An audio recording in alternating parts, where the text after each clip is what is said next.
Girls, I'm going to Harvard. You mean like on vacay? Let's all go! Road trip! No, I'm going to Harvard Law School. Why? Hey everyone, this is Andrew Parsons from Prologue Projects. I'm still filling in for Leon. On this episode of 5 to 4, the hosts are talking about a film that has shaped the greatest legal minds of our generation. You're breaking up with me because I'm too blonde? No, that's not entirely true. Then what? My boobs are too big? Legally Blonde may seem just like a goofy fish out of water story. But if you look closely enough, you'll see a critique of many of the biases that still pervade the legal profession. On the other hand, a 22-year-old movie is guaranteed to have some pretty outdated depictions of, well, almost everyone. This is 5 to 4, a podcast about how much Warner Huntington III and the Supreme Court sucks.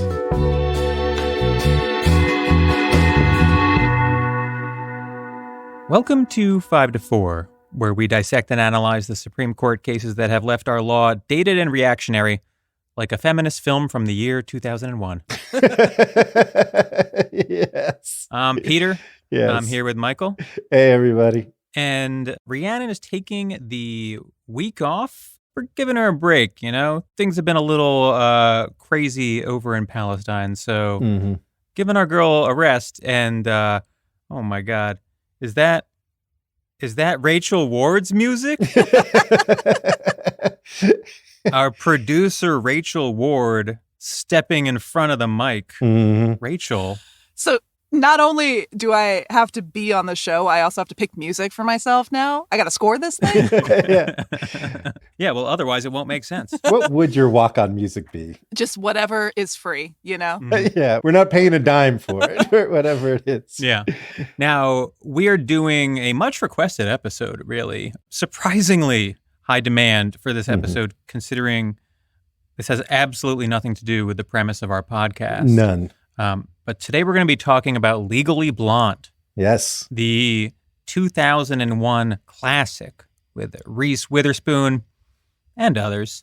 Come on, you can come up with one other name.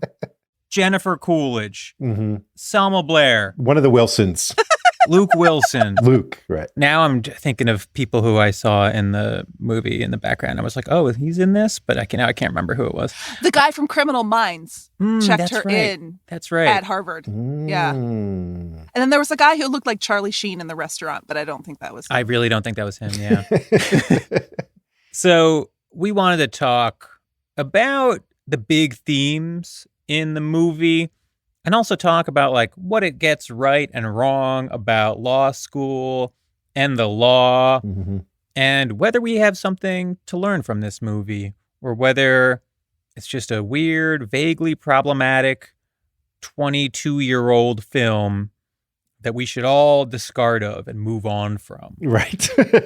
I think that ship has sailed, honestly. Yeah. It's true. The film is it's like a cult classic, but in a mainstream way. It's extremely popular with law students, female law students especially, and just generally popular with women, I think.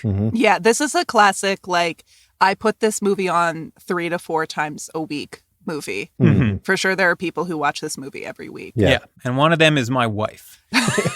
So I told her that we were doing this, and she was like, can I write up a series of questions from a non-lawyer that I have about this movie? And I was like, yeah, sure. And then she like immediately opened her laptop and just started going nuts, furiously typing, and then sent me a Google Doc like 15 minutes later. And so we will be drawing from her questions. I just opened it for the first time. There are a lot. I cut some. So I think they're good, and I had some of the same ones. Yeah. So let's talk big picture, I guess, first. The big themes in the movie.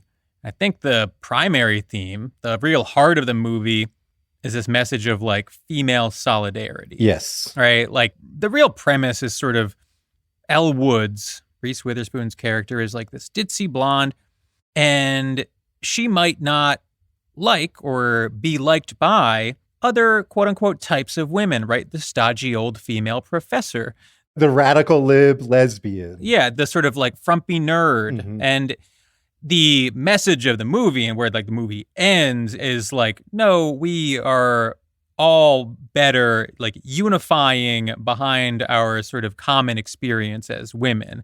And that's sort of the heart of the movie. Mhm. It's sort of just a chicks rock movie in a lot of ways. Hey, folks, if you want to hear the rest of this episode, you're going to have to subscribe.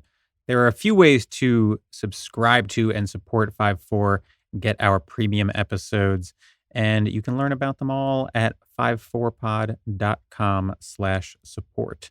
Subscribers get a whole bunch of benefits, including exclusive episodes, members-only events, first dibs on live show tickets, and access to our very lively Slack channel. So if that sounds good, head over to 54pod, all spelled out, .com/support. Thanks.